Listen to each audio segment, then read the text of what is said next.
What is your evidence? We know you have this surveillance video. We know what happened on that surveillance video. There's no audio of that video.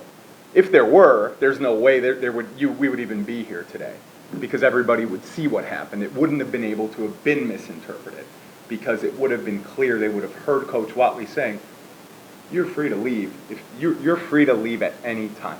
These young men continue to verify the truth, and additional details continue to come out, leaving no doubt as to what really happened here.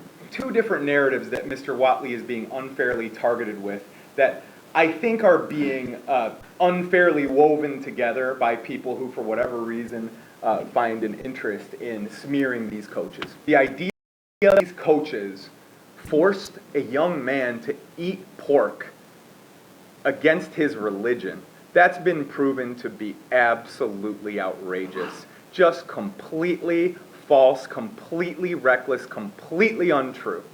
He offered the young man chicken fingers as soon as he started to complain about the pepperoni. So the idea that this young man was forced to eat anything against his religion, I hope nobody is actually going to stand up here and say that again. And one of the wildest facts that came out yesterday, and again, the district cannot deny this. Nobody involved with this can deny it. This young man who was forced to eat pork, forced to eat anything, abused, whatever you want to call it, showed up the very next morning for a voluntary workout.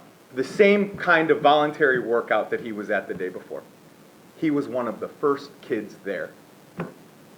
Can you imagine that if someone had been forced to eat food and bullied into eating food against their religion and against their will at a voluntary workout, that they would have showed up the first thing the next morning? Do you think it's outrageous to think that?